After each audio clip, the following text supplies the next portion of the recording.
Hello, welcome to अर्थनीती. आपण मागच्या काही दिवसांपासून टेलिग्रामला फॅक्ट्सबद्दल किंवा आपल्या टेस्ट सिरीजबद्दल बराच अवेअरनेस क्रिएट करायचा प्रयत्न केला. त्याचं कारण असं आहे, अर्थनीतीमार्फत आपला हा जो अर्थनीती पॅटर्न आहे क्वेश्चनचा, ज्याला आपण क्वालिटी क्वेश्चन म्हणतो, ते जास्तीत जास्त आयोगाला मॅच करणारे असतात आणि त्यामुळं मग ते विद्यार्थ्यांचा जो ॲप्रोच डेव्हलप व्हायला पाहिजे होता तो या प्रश्नातून होणं अपेक्षित आहे. बरं, दुसरा महत्त्वाचा पॉईंट जे मी आता अवेअरनेसबद्दल बोललो, अर्थनीतीमार्फत पहिल्यांदाच असं काहीतरी आहे की फॅक्ट्सवर खूप जास्त फोकस केलेला आहे. म्हणजे आपण तर बॅचमध्ये कन्सेप्च्युअल क्लॅरिटी खूप करून घेतो आणि बॅचमध्ये फॅक्टवर पण फोकस करतो. पण बॅचच्या व्यतिरिक्त ज्यांनी बॅच नाही केली आहे किंवा आपलं काही लेक्चर्स यूट्यूब नाही बघितलेत, पण टेस्ट सिरीजमार्फत तुम्ही जॉईन झाला असाल अर्थनीतीला, तर त्यांनी आत्तापर्यंत ज्या काही गोष्टी केल्यात अभ्यासाबाबतीत, तर ते मिसिंग एरिया जो होता तो तुमच्या समोर आणण्याचा प्रयत्न केलेला आहे. फॅक्ट्सबद्दल अवेअरनेस, कंबाईनचा पूर्वपरीक्षेचा कुठलाही पेपर काढा, कुठल्याही वर्षीचा काढा, किमान 2-3 मिनिमम म्हणतो, फार कमी आकडा झाला, कधी कधी 4-4, 5-5 प्रश्न हे फक्त फॅक्ट्सवर आहेत. हा आकडा मग तुम्हाला असं नाही की पूर्ण प्रश्नच फॅक्ट्सवर आहेत. आता असे आयोगाचे प्रश्न आहेत, 3 किंवा 4 स्टेटमेंट असतात, त्याच्यापैकी 2 कन्सेप्टचे असतात, 1 फॅक्टचा असतो, किंवा 3 कन्सेप्टचे असतात, 1 फॅक्टचा असतो, व्हॉट एव्हर, पण फॅक्ट्स विचारलाय हे इम्पॉर्टंट आहे. आणि मग असे किती प्रश्न? 3 ते 4 मिनिमम. एवढे जर प्रश्न आपल्याला आलेच तर आपण इतरांच्या तुलनेत नक्कीच पुढे जायला आपल्याला मदत होते. आणि ह्या सगळ्या गोष्टी तुम्हाला आपल्या टेस्ट सिरीजमार्फत अवेअर करण्याचा प्रयत्न करतोय. ही सगळी जी काही PDF आहे, कंपायलेशन, परत महाराष्ट्रातला हा पहिलाच प्रयोग आहे. फॅक्ट्स एवढं मोठ्या स्वरूपातील सेग्रिगेट असलेला एरिया, ह्याचं कंपायलेशन केलेलं आहे आपण, आणि ही PDF टेलिग्रामवर फ्री अवेलेबल आहे. आता तुम्ही किती जण याच्यापर्यंत पोहोचले नसाल तर फार मोठं शोकांतिक आहे, दुर्दैव आहे की एवढं कंपायलेशन रेडीमेड स्वरूपात फ्री ऑफ कॉस्ट अवेलेबल आहे आणि तुम्ही त्याची प्रिंट झेरॉक्स काढून हार्ड कॉपी वापरत नसाल तर अवघड आहे. बघा, माझं सांगणं काम आहे ज्या चांगल्या गोष्टी तुम्हाला ते द्यायच्या. ठीक आहे, इकॉनॉमिक्स गाईडबद्दल तर आपण भरपूर वेळा सांगितलं आहे, परत त्याच्यावर येईल मी. या इकडं काय महत्त्वाचा पॉईंट, आता आज पहिल्यांदाच जे कॉम्प्रिहेन्सिव्ह टेस्टला जॉईन झालेले आहेत, ह्याच्या आधी टॉपिक वाईज टेस्ट पण झालेत आपल्या, म्हणजे टेस्ट सिरीजचे 2 अँगल ठेवलेले आहेत मी. फुल टेस्ट सिरीज ज्याच्यामध्ये टॉपिक वाईज प्लस कॉम्प्रिहेन्सिव्ह असणार आहे, तो एक ब्रेनस्टॉर्मिंग टेस्ट सिरीजचा पार्ट. त्याच्या व्यतिरिक्त ज्याला फक्त असं वाटतं की सर नाही मला टॉपिक वाईज नको आहे, कॉम्प्रिहेन्सिव्ह, ती आपली सुरू झालेली आहे. त्याच्यात तर जे विद्यार्थी आता आधी जॉईन झालेत, आता जॉईन झाले, त्यांनी एक लक्षात ठेवा, कॉम्प्रिहेन्सिव्ह म्हणलं की आता सगळा एरिया हा येतो आयोगासारखा. ह्याचा अर्थ असा असतो, कॉम्प्रिहेन्सिव्ह म्हणजे इथं पूर्ण इकॉनॉमिक्स आणि इकॉनॉमिक्सचे ऑल टॉपिक्स हे येतं. ह्याच्या आधी आपण जे टॉपिक वाईज घेतलेले आहेत तिथं क्लिअर कट तुम्हाला 2-2, 3-3 टॉपिकचा एक बंच केला होता आणि त्याच्यावर टेस्ट घेतली होती आपण. म्हणजे तुम्हाला माहिती की हे 3 टॉपिकवर प्रश्न येणार, त्याच्या बाहेर प्रश्न जाणार नाही. त्यामुळे तुमचे जास्त उत्तर येण्याची शक्यता वाढते, कारण एरिया कमी असतो ना, आणि त्याच्यावर एवढे प्रश्न आहेत म्हणल्यानंतर फिक्स माहिती ह्याच्यावर प्रश्न येतोच, शक्यता असते. इथं मात्र आता तसं नाही, इथं ऑल टॉपिक आहे म्हणल्यानंतर असा नियम नाही की ह्याच्यावर प्रश्न आलाच पाहिजे किंवा येईलच. तुम्हीच बघा ना, आयोगामध्ये एकूण 15 प्रश्न येतात फक्त आपल्याला. 15पैकी आयोग प्रत्येक टॉपिकवर एक प्रश्न विचारतो का? असं अजिबात नाही. आणि मग तिथं आपण सगळं करणं अपेक्षित असतं. कुठल्या टॉपिकवर आयोग प्रश्न विचारत नाही, स्किपच करतो, आपण जे केलं ते येतच नाही असं पण होतं, आणि मग हीच खरी परीक्षा आहे. तसंच इथं कॉम्प्रिहेन्सिव्हमध्ये अपेक्षित आहे सगळे टॉपिक तुम्हाला इथं पेपरमध्ये विचारले जातील असं नाही. कुठला इम्पॉर्टंट एरिया आहे तो विचारला जाईल आणि बाकी काही स्किप केलं जाईल. पण तुम्ही ॲज अ स्टुडंट म्हणून सगळं प्रीच्या बाबतीत जे इम्पॉर्टंट टॉपिक्स आहेत ते करणं अपेक्षित आहे. पुढं आत्ता ज्यांनी टेस्ट दिली आहे त्याच्या रिॲक्शन्स विद्यार्थ्यांच्या काय असणार आहेत बघा. आता तुम्ही बऱ्याच जणांनी मला कॉन्टॅक्ट न करताय, मी सांगतो तुमच्या मनातलं काय. पेपर सोडवल्यानंतर एकतर ह्या टेस्टला जी टॉपिक वाईज नंतर झालेली आपली पहिली कॉम्प्रिहेन्सिव्ह आहे, त्यालाच खूप जास्त लोएस्ट स्कोर आला असेल तुमचा. आणि ज्यांनी पहिलीच टेस्ट दिली आपली, ज्यांनी अर्थनीतीला आत्ता जॉईन झाला आणि सर माझी पहिलीच कॉम्प्रिहेन्सिव्ह होती, त्याच्यातही प्रचंड मॉरल डाऊन झाला, माझा कॉन्फिडन्स डाऊन झाला, निगेटिव्हिटी आली, डिप्रेशनमध्ये जायची वेळ आली, असा आपला पेपर सोडवल्यानंतरचा काय म्हणतो एक रिॲक्शनचा भाग असेल. या सर नो झालं आहे का असं? बरं, दुसरं, सर पेपर वाचून प्रचंड कन्फ्युजन झालं, तिथंच आकडेवाडी फिरायला लागली, सगळेच ऑप्शन ओळखीचे वाटायला लागले, सर मग सगळं वाचलेलं माझं तिथं गेलं की काय हेच झालं सगळं, काय जे असेल म्हणजे शब्दातही सांगता येत नाही अशी रिॲक्शन असेल बऱ्याच जणांची. येस ऑर नो हा पेपर बघून, राईट? बरं, ह्या सगळ्या रिॲक्शनला एक तुम्हाला उत्तर आहे माझं. एवढे सगळे असे प्रश्न टाकलेत, काही जणांचं असं म्हणत सर असे प्रश्न आयोगात असतात का, एवढं कुठं कन्फ्युजन असतं का, एवढं कुठं छोटं छोटं फिरून असतं का, किंवा प्रश्न पर्याय खूपच असे वेगळे वाटले की आम्ही कधीच आजपर्यंत असं केलेलं नाही आहे, ह्या सगळ्यांना एक सोल्युशन आहे. माझं नाही तर नाही, तुम्ही आयोगाचं ते ऐकणार का? म्हणजे ह्या सगळ्याला जर मी बेस दिला तर, प्रूफ दिला तर, आणि तो बेस तो प्रूफ म्हणजे आयोगाचे प्रश्न आणि PYQ. आणि मग तुम्हाला शॉक बसेल, सर हे काय प्रकार आहे, आणि असेच प्रश्न आयोगाचे असतात तर मग आम्ही इतके दिवस कुठं होतो, किंवा मग आम्ही कशाचा अभ्यास करायचो? मग अशा अँगलनी अशा अप्रोचने आपण अभ्यासच नाही केला तर मग कन्फ्युजन असणारच आहे जे आजपर्यंत झालं. मग 3-4 वर्षे 5-5 वर्षे का लागत आहेत? का आपण प्री नापास होतोय किंवा मेन्स नापास होतोय किंवा का पोस्ट मिळत नाहीये? त्याचं कारण डिमांड ऑफ द एक्झाम लक्षात आली नाही. आणि म्हणून अर्थनीतीचे प्रश्न, अर्थनीतीचा पॅटर्न हा जड जातो, झेपत नाही किंवा विचित्र वाटतो. सर आजपर्यंत आम्ही असं कधीच नाही बघितलं. अरे मग तेच तर कधी नाही बघितलं तर आता बघ. आणि तू आत्तापर्यंत ज्या ट्रॅडिशनल गोष्टी करत आला तर मग आउटपुट मिळाला का, रिझल्ट मिळाला का? तर नाही. म्हणून तो मग अर्थनीतीकडे आला ना, राईट? या इकडं पुढं.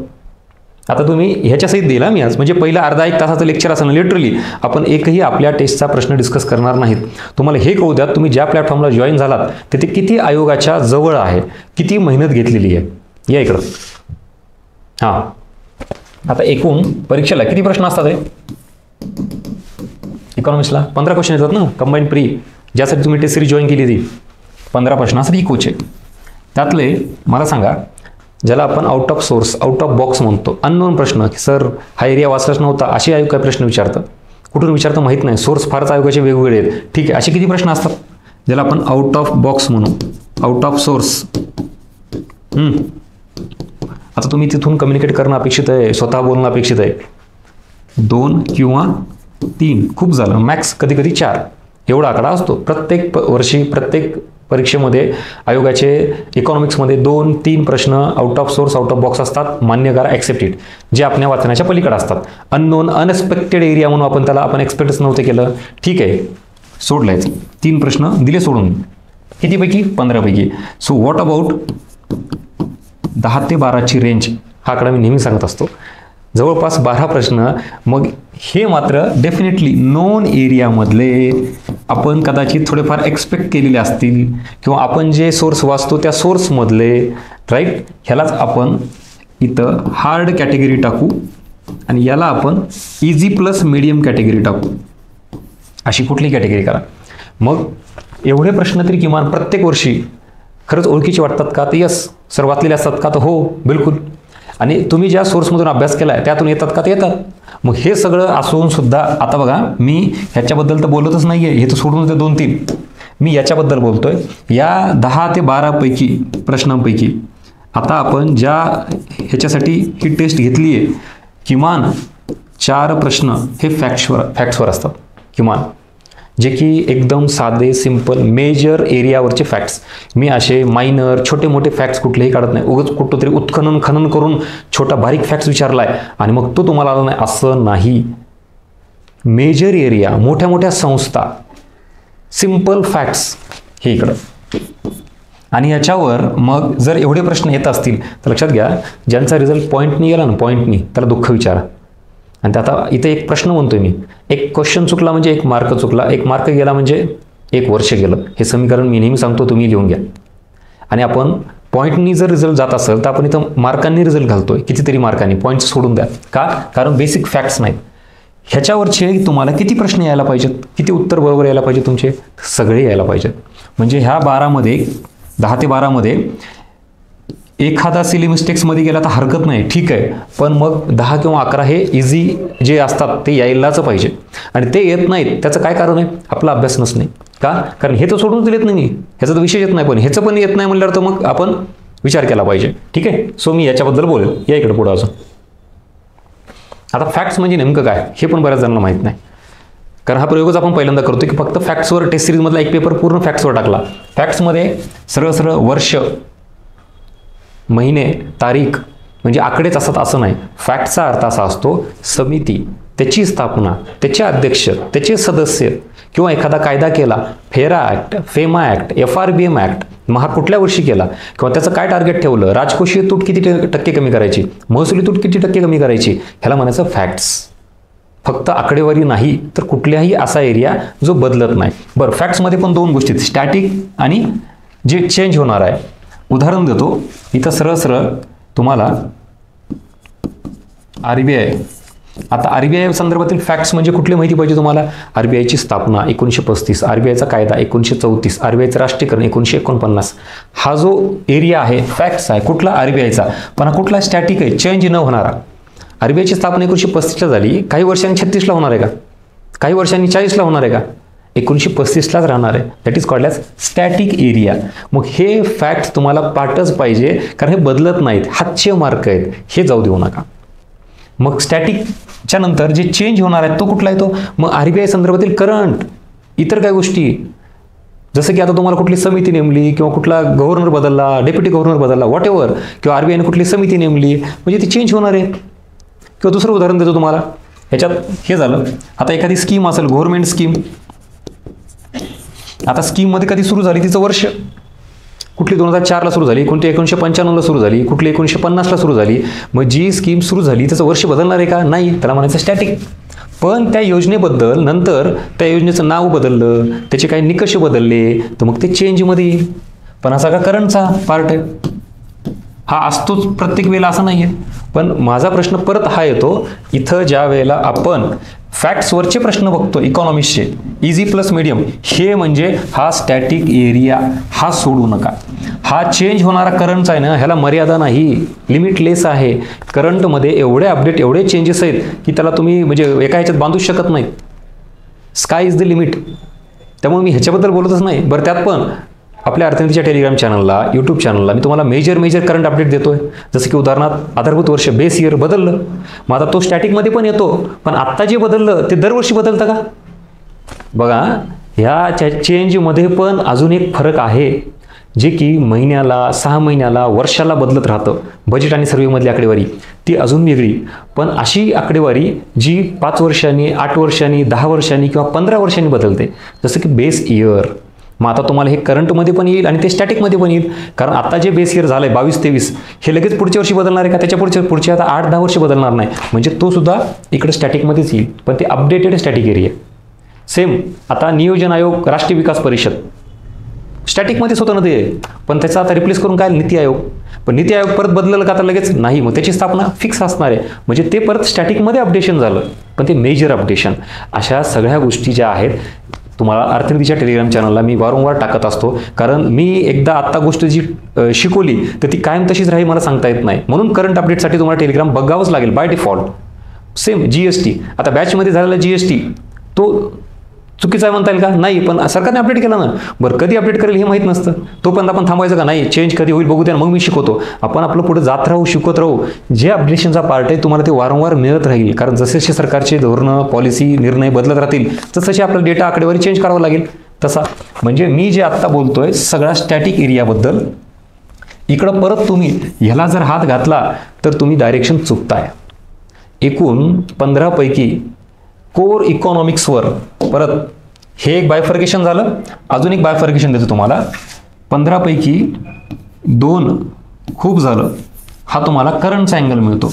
आणि मॅक्झिमम 13 प्रश्न हे सगळे स्टॅटिक आणि कोर इकॉनॉमिक्सवर असतात. म्हणजेच आपला अजून एक अँगल काय इथं दुरुस्त करणं गरजेचं आहे, करंटच्या मागे लागायचं. पण कधी? जेव्हा कोर इकॉनॉमिक्स झाल्यानंतर. म्हणजे बेसिक कन्सेप्ट क्लिअर असणे, बेसिक फॅक्ट्स क्लिअर असणे. आता basic facts in the sense हे स्टॅटिक फॅक्ट्स मला अपेक्षित आहे तुमच्याकडून. FRBM कायदा कधी झाला, RBIची स्थापना कधी झाली, SBIची स्थापना कधी झाली, बँकांचं राष्ट्रीयकरण कधी झालं, नाबार्डची स्थापना कधी झाली, अशा सगळ्या वेगवेगळ्या गोष्टी ज्या स्टॅटिक आहेत. कोर कन्सेप्ट आणि स्टॅटिक एरिया तुम्हाला 10 ते 12ची रेंज देऊन जातो. आफ्टर दॅट मग तुम्ही कुठे गेलं पाहिजे? या करंटकडे गेलं पाहिजे. ते सुद्धा रेडीमेड आहे. तुम्हाला काही सर्च करून मोठ्या मोठ्या वेबसाईटला जायची गरज नाही. हे ओरिएंटेशन लेक्चर घेण्यामागे एकमेव कारण आहे. जर तुम्ही आत्तापर्यंत नको त्या गोष्टी करत असाल तर तुम्हाला समाधान मिळत असेल, मी अभ्यास तर खूप करतो इकॉनॉमिक्सचा पण मार्कच येत नाही. त्याचं कारण हे आहे की आपण दिशा भटकतोय. त्यामुळे हा सगळ्यात लास्ट प्रायोरिटीचा ठेवायचा. इकडं हातचे मार्क आहेत. चला, कळालं? Hope so. एक क्लिअरिटी आली का? इकॉनॉमिक्समध्ये सुद्धा असं काहीतरी आहे, स्ट्रक्चर, फॅक्ट्समध्ये पण एवढ्या गोष्टी आहेत. म्हणून अर्थनीती प्लॅटफॉर्म हे तुम्हाला मॅक्झिमम आउटपुट का देतं? त्याचं कारण आहे PYQ एवढ्या लेवलला अनालिसिस केलेत मी की आता आयोगाचा कुठला पॅटर्न हा आपला मिसिंग राहायला नको, आणि ते तुमच्यापर्यंत पोहोचवतोय. फॅक्ट्सबद्दल क्लिअरिटी आली. आता इथून पुढे अभ्यास करताना कराल का? हा सगळा एरिया ह्याच्या मागे नंतर लागायचं. सेम फॅक्ट्समध्ये पण ह्याच्या मागे नंतर लागायचं. आधी इकडचे करायचे. आपल्याला साधे नाबार्डची स्थापना नीट सांगता येत नाही पटकन, राष्ट्रीय उत्पन्न समितीची स्थापना सांगता येत नाही, किंवा RBIचं राष्ट्रीयकरण सांगता येत नाही, RRB बँक कधी स्थापन झाली हे नीट माहीत नाही आणि आपण नुसतं करंट करत बसतोय. प्रश्न स्टॅटिकवर आहे. या इकडं चला. मग आता हे आपलं इकॉनॉमिक्स गाईड बुक तुमच्यापैकी किती जण वापरतात माहीत नाही. याचं रिफ्लेक्शन सतत मागच्या 11 एक्झाममध्ये प्री मेन्स राज्यसेवा कंबाईन विथ प्रूफ टेलिग्रामला टाकलेले आहेत. किती प्रश्न कसे आलेत पेज नंबर सहित. अजूनही वेळ गेलेला नाही. मी परत सांगतो, पुन्हा पश्चाताप नका करू. आपण नको तिथं पैसे इन्व्हेस्ट करतो आणि योग्य ठिकाणी करत नाही. मग सगळं इकॉनॉमिक्स गाईड अख्ख्या महाराष्ट्रात उपलब्ध आहे बुक सेंटरला. आणि फॅक्ट्स ऑफ इकॉनॉमिक्स त्याला पूरक, त्याला सप्लिमेंट ही PDF ची नोट्स ही मात्र तुम्हाला पेड नाही आहे, फ्रीमध्ये उपलब्ध आहे. असं दोघांचं हे कॉम्बिनेशन केलात तर मॅक्झिमम आउटपुट मिळेल तुम्हाला. मग ते कन्सेप्टला पण आणि फॅक्ट्सला पण. हे झालं माझं इथपर्यंतचं कन्क्लुजन. या इकडं आता या सगळ्यात महत्त्वाचा पॉईंट, आणि हा मिस करू नका. तुमच्यापैकी अजून एक सगळ्यांचं काय चुकतं माहिती का, तुम्ही असे ओरिएंटेशनचे लेक्चर्स जे PYQ ॲनालिसिसचे आहेत, मी जे आयोगाचा पॅटर्न सांगतोय हे तुम्ही बघत नाहीत किंवा नको वाटतं सर गरज नाही, मला डायरेक्टली टेस्ट डिस्कशन द्या. ही तुमची सगळ्यात मोठी चूक ठरेल. तुमच्यापैकी जे या व्हिडिओपर्यंत पोहोचला आहे त्याचा ॲप्रोच डेव्हलप होतो आणि डिमांड ऑफ द एक्झाम त्याला कळते. बाकी तर आयुष्यभर ते करत बसलो ना आपण, टॉपिक रिव्हिजन तेच करत बसलो. मेन राहिलं काय आपला, हा ॲप्रोच घ्यायचा राहिला, डिमांड ऑफ द एक्झाम समजायची राहिली. आणि नुसतं कंटेंट, नुसतं रिडिंग, नुसतं वाचन. तुमच्यापैकी किती जणांचा अभ्यास खूप झाला बरं, पण तरी मार्क का नाहीत हे गरजेचं आहे. म्हणून टेस्ट सिरीजमध्ये खूप जास्त इन्फॉर्मेशन, खूप कंटेंट, खूप कन्सेप्च्युअल क्लॅरिटी. हे काही बॅच नाही आहे. आपण बॅच आणि टेस्टमधला डिफरन्सच चुकून घेतोय. बरोबर. इथं डिस्कशनचा अप्रोच क्वेश्चन ओरिएंटेड असला पाहिजे, ना की टॉपिक ओरिएंटेड. आणि आपल्याला जास्त काय अपेक्षित असतं विद्यार्थ्यांना, सर अख्खा टॉपिक कव्हर करा. आणि मग बॅचमध्ये काय करायचं, बरं इथे एक टॉपिक कव्हर करायचा, बॅचमध्ये टॉपिक कव्हर करायचा, आणि मग प्रश्नाचा अँगल कधी कव्हर करायचा, तसंच राहून जातो. So be careful. बघा तिकडं या सांगतो, ज्याला ज्याला हा पेपर खूप अवघड गेला ना, सर तुम्ही असे कसे प्रश्न टाकले, एकदमच बारीक फसवलं सर तुम्ही, कुठंतरी काहीतरी छोटी आकडेवारी चेंज केली, आम्हाला लक्षातच नाही आलं, ये बाबा इकडं आता बघ. आणि ह्या सगळ्या गोष्टी नीट बघितल्यानंतर मग परत आपण पहिल्या स्लाईडकडे जाऊ. हा आयोगाचा सगळा पेपर आहे, माझा नाही. हे सगळे आयोगाचे प्रश्न आहेत.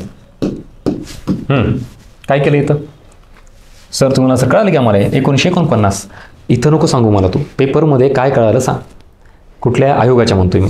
तुमच्यापैकी ज्यांनी ज्यांनी परीक्षा दिली ना त्या 1 तासाच्या प्रेशरमध्ये, त्या स्पीडमध्ये आपल्याला लक्षात येत नाही. इथलचं वातावरण लक्षात घेऊ नका. पेपरमध्ये एवढ्या प्रेशरमध्ये आयुष्याचं टेन्शन असतं, फॅमिलीचं टेन्शन असतं, वय वाढत गेलं त्याचं टेन्शन असतं, मागच्या 4-5 प्री 2-3 प्री काहीतरी नापास झालो त्याचं प्रेशर असतं. अशात आपण पेपर सॉल्व्ह करतो आणि मग तिथं ह्या वाचण्याच्या स्पीडमध्ये लक्षात येत नाही 48 की 49 आहे. बरं त्यात हे ऑगस्ट इथं दिलं आयोगाने, हे बरोबर आहे आणि मग हे बरोबर म्हणून जातो. बरं हे अध्यक्ष हे इथं परत 1951 काय ह्याच्यात हे न कळाल्यामुळं आपण इथं देतो. भले त्याचं उत्तर इथं ऑप्शनमध्ये सापडो न सापडो, पण चूक होती का. आणि आयोगाने किती क्लोज ऑप्शन टाकलं, 48 की 49. ॲक्च्युली याचं उत्तर 49 आहे पण 48 टाकलंय. पण अजून एक देतो डेमो, या इकडं. काय आहे आधारभूत वर्ष. बरं हे करंट आहे का, करंट नाही, स्टॅटिकमध्ये मोडतं. म्हणजे इथं 1993 या मूळ वर्षाऐवजी परत कुठलं घेतलं आधारभूत वर्ष. म्हणजे तुम्हाला एकच आधारभूत वर्ष माहिती असून चालत नाही, तर CSOचे सुरुवातीपासूनचे आधारभूत वर्ष. आणि त्यासाठीच इकॉनॉमिक्स गाईड बघा, त्याच्यात असा एक चार्ट दिला आहे पूर्ण कशाचा, या बेस इयरचा. आणि त्या एका चार्टमध्ये जर आपण व्यवस्थित फॅक्ट्स पाठ केले तर हा प्रश्न बरकरीचा आहे, लेटेस्ट प्रश्न आहे. तुम्हाला वाटतं सर फॅक्ट्सला एवढं महत्त्व द्यायचं का, एवढी सेपरेट टेस्ट तुम्ही का घेतली फॅक्ट्सवर. आत्ताच्या पेपरमध्ये सुद्धा जर फॅक्ट्सवर प्रश्न, हा स्टॅटिक आहे करंटवाला नाही. तुम्हाला सगळे CSOचे आधारभूत वर्ष जर पाठ असले असतील, हा प्रश्न गेला एक तुमचा बरोबर, तुम्ही खिशात घेतला, मार्क घेतला त्याचा. आणि ज्याला कन्फ्युजनमध्ये सर माहिती होतं, सर वाचलं होतं पण परफेक्शन नव्हतं, मग इथं एकंदरीत मला काय म्हणायचं तुम्हाला, फॅक्ट्सबाबत ह्या सगळ्या कन्क्लुजनमधून तुम्हाला एक गोष्ट सांगतो की आपल्याला काय करायचं आहे. फॅक्ट्स नीट लक्षात घ्या. आता मी काय म्हणतो, तुम्ही कुठं कमी पडता, फक्त रीड करायचं नाही. मग तुम्हाला जर काय करायचं तर पाठच करतो आम्ही, ठीक आहे पाठ करताय. पाठांतरामध्ये पण काय चुकतं तुमचं, तुम्ही सुपरफिशियल अभ्यास करता आणि सर मी 4 ऑप्शनमधून एलिमिनेट करतो, कारण तिथं बरोबर आयोगाचा पर्याय येतो आणि मग मी एलिमिनेट करताय तुम्हाला. तर आता आयोगाचे पर्याय सगळे हे काय असणार आहेत, क्लोज असणार आहेत. म्हणजे नुसतं पाठ करून चालत नाही.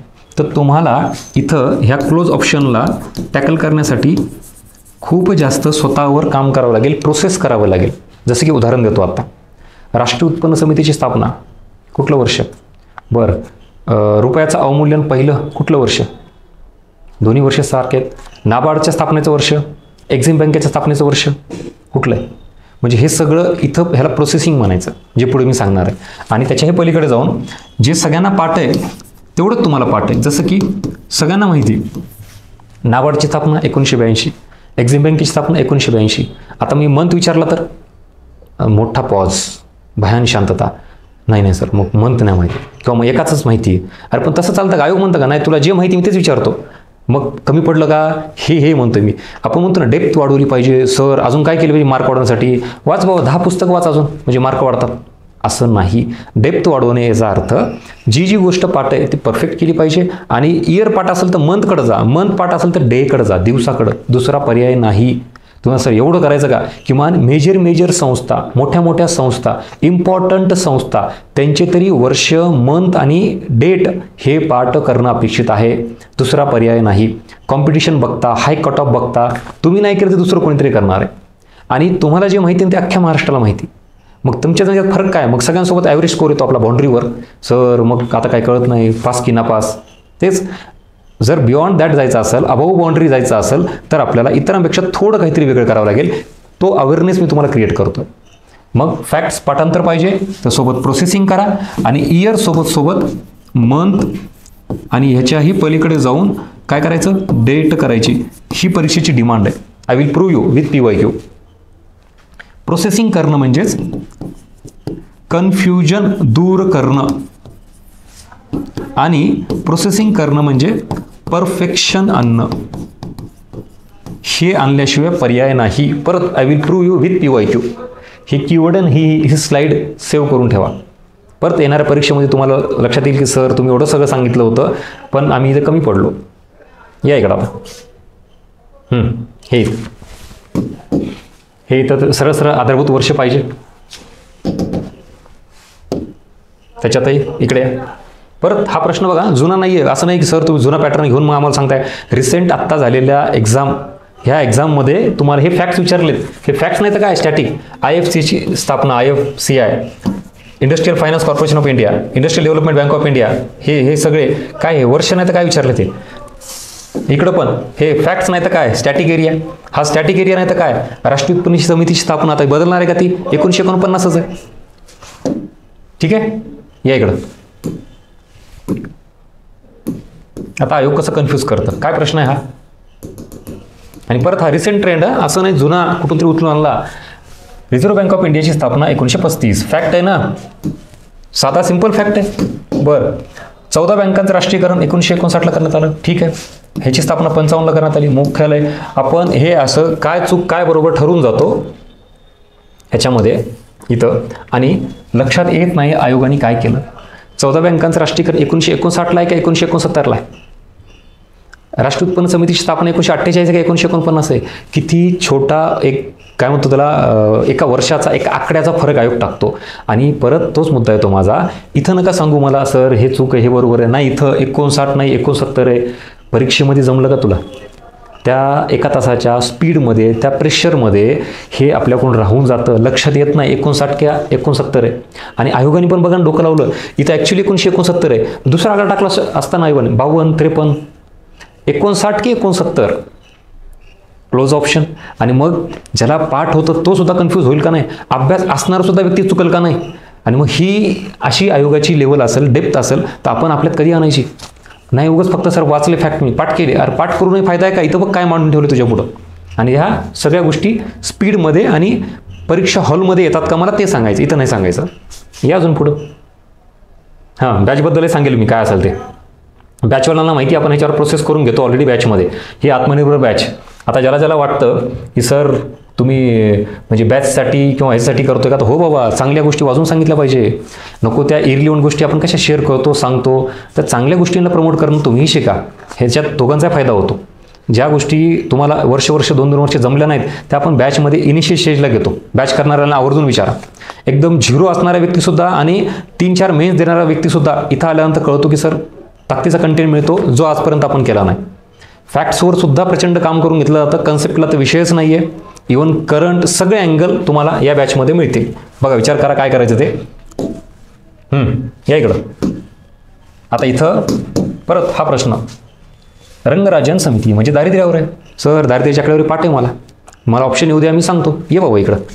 काय ऑप्शन आहे? 32, 32, 32, 31, 47, 87, 67, 97. अरे काय प्रकार आहे हा? हे माझा प्रश्न नाही, हे मी ऑप्शन तयार केलं नाही, हे आयोगाचे आहेत. आता कळालं का आपल्या टेस्ट सिरीजचे प्रश्न मॅच होत आहेत का? म्हणजे परत तुम्हाला सर आयोग तुम्हाला फॉलो करतो का? तुमचे जसे प्रश्न तसे आयोग विचारतं का? हां, आपल्या टेलिग्रामला पण तुम्ही नीट बघा. मी असं कधीच म्हणत नाही की आपल्या ह्याच्यातून आयोगाने प्रश्न विचारला आहे. आयोग आपल्याला नाही फॉलो करत, उलट मी आयोगाला फॉलो करतो. हे ऑन रेकॉर्ड मी ह्याच्या आधी मान्य केलेलं आहे.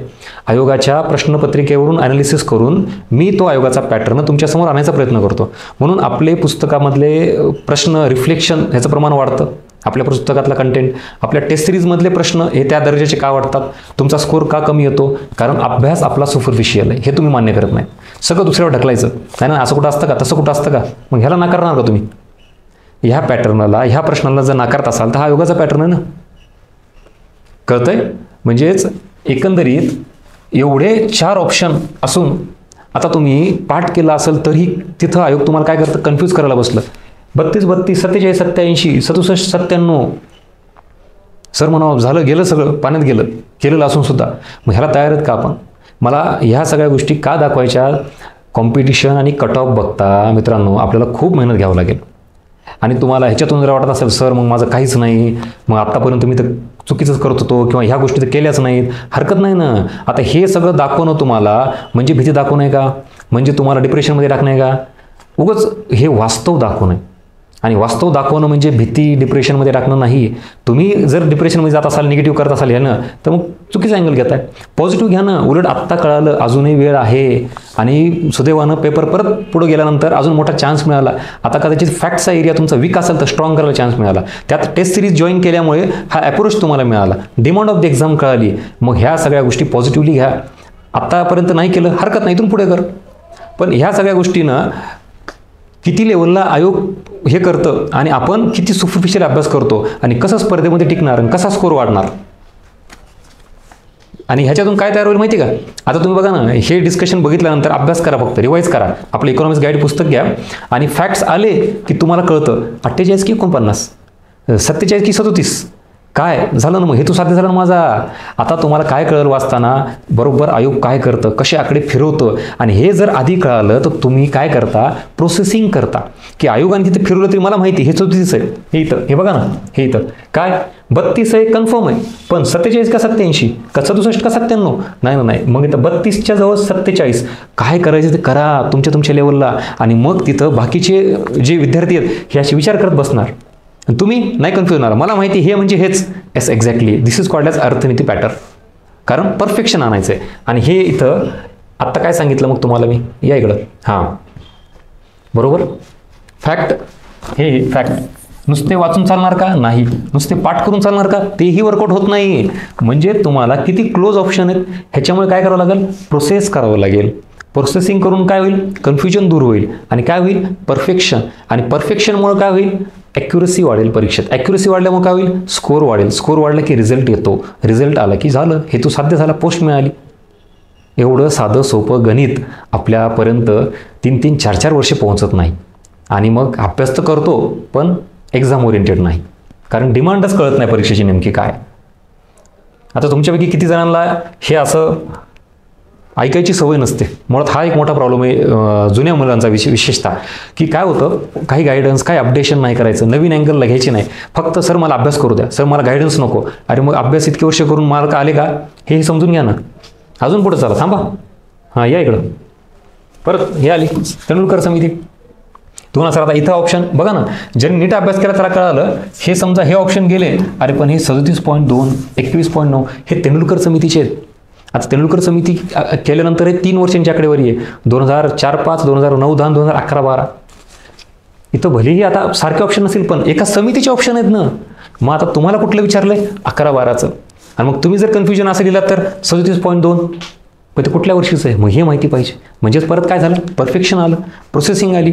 नुसतं तेंडुलकर समितीची आकडेवारी वाचून चालत नाही. तुम्हाला तिथं परत हे सांगावं लागेल की बाबा 11-12ची विचारली तर हे पर्सेंटेज आहे, 9-10ची आकडेवारी विचारली तर हे पर्सेंटेज आहे, आणि 4-5ची आकडेवारी विचारली तर हे पर्सेंटेज आहे. ही प्रोसेस करा इथंच. आणि ह्या सगळ्या गोष्टी इकडं अजून नेक्स्ट लेवलला जर गेलात तर बघा हे इथं ह्या परत आकडेवारीचाच खेळामध्ये खालील निकषांच्या आधारावर 11-12 आणि प्रश्नामध्ये ना तेंडुलकर समिती ना रंगराजन समिती. आता बोला. आणि इथं पण तेंडुलकर समिती रंगराजन समिती दिलेली नाहीये.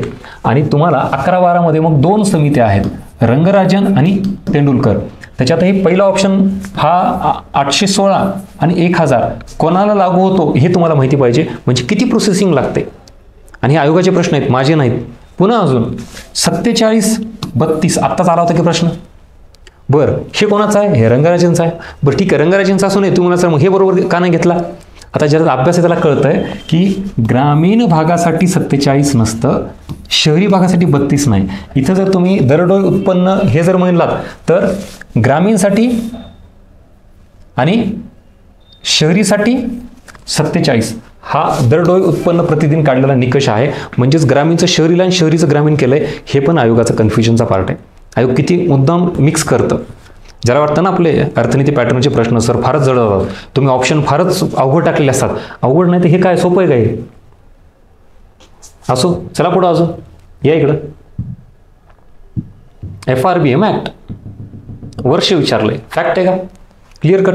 मग FRBM ॲक्ट केला कधी, त्याच्यानंतर मग ती तूट कमी करायची कधी, 2008-9, 4-5 का 10-11 काय जे असेल ते.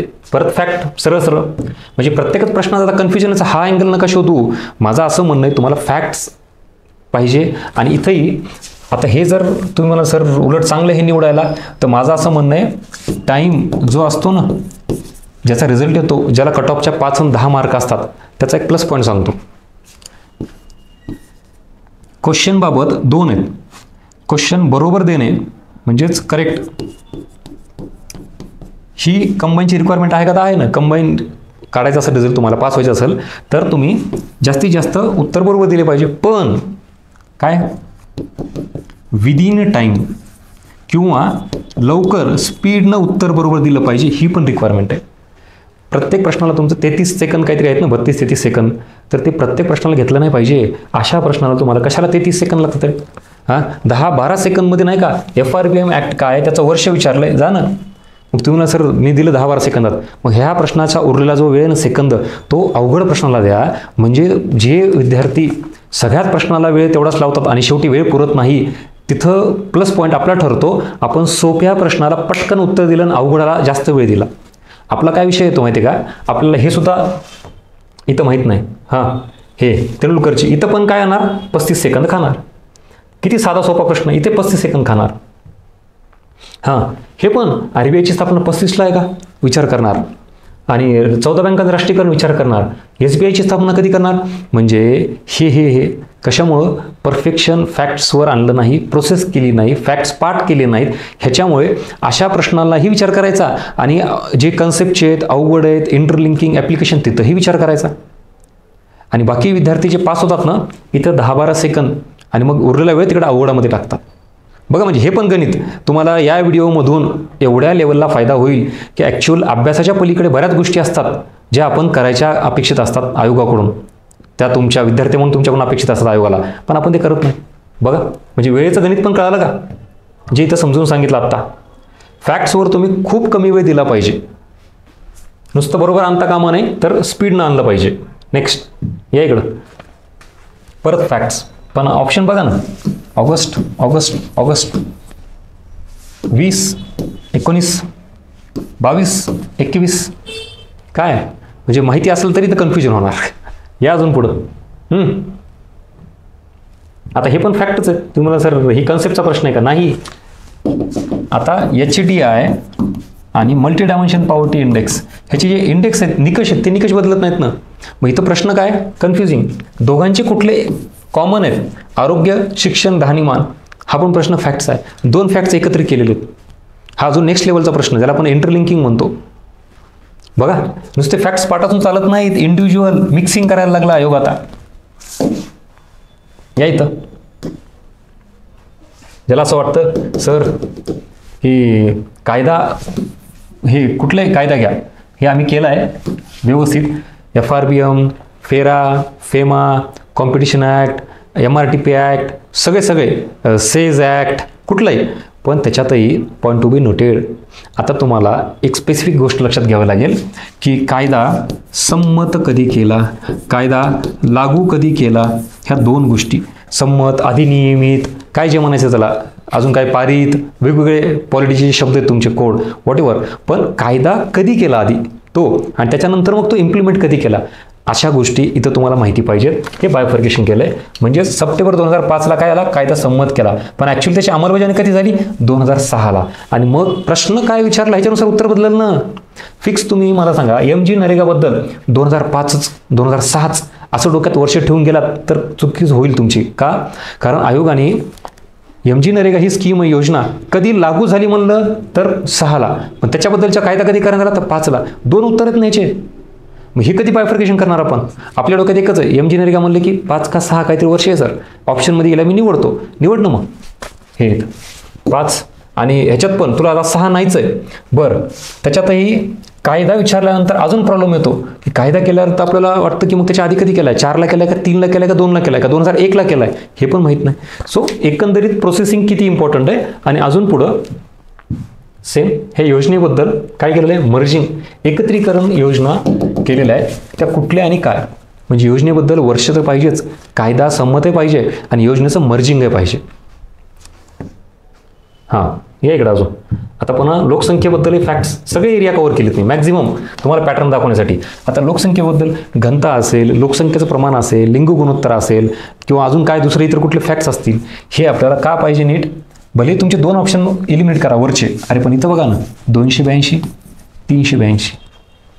आता ह्याला तयार आहेत का? सर नाही मला माहिती होतं पाठ होतं. अरे ठीक आहे, पण त्या परत प्रेशरमध्ये काय होतं, माणूस स्वतः डाऊट घ्यायला लागतो. अरे मी पाठ केलं तर 82 तर आहे, पण 300 का 200 झालं. बरं, एवढं करून कन्फ्युजन होऊन तू उत्तर बरोबर दिलास, मान्य आहे. अरे पण वेळ तर गेला ना. आयोगाचे 2 अँगल असतात, एक तर तुला उत्तर चुकवायचं नसेल तर मग उत्तर बरोबर देईल, पण तुझा वेळ खाईल. मग ह्या कन्फ्युजनमध्ये घेण्या देण्याचं 200 का 300 हे जर आपण आधीच केलं, ह्या टेस्ट सिरीजच्या डिस्कशनमधून तुम्हाला काय मिळेल तर हा अप्रोच मिळेल, डिमांड ऑफ द एक्झाम कळेल, आणि तुम्ही जो अभ्यास करता, तुम्ही जे रिव्हिजन करता ते अशा पद्धतीने केलं पाहिजे. कारण परीक्षेमध्ये क्लिअर कट हे तुम्हाला आयोग असंच काहीतरी मिक्स करून तोडफोड करून टाकणार आहे. आता तुम्ही बघा ना, आजच्या लेक्चरनंतर तुम्ही फक्त वाचायला सुरू करा, तुम्हाला नाही गजानन भस्के आठवलं तर मला म्हणा. आणि पेपरमध्ये सुद्धा, पेपरमध्ये असे ऑप्शन बघितले की तुमच्या चेहऱ्यावर नाही स्माईल येईल, गजानन भस्के आठवल, सरांनी सांगितलं होतं आणि मी केलं होतं. आता नाही कन्फ्युज होणार मी, 282 का 382 माहिती, का 182 का 482, आयोग असं खेळणार आहे. नाही तर मग तुम्ही ह्या 300ला कॉमन करून आयोग इकडं वर 81 का 82 का 83 एवढ्या लेवलला प्रोसेस करा, कारण दुसरा पर्याय नाही आपल्याकडं.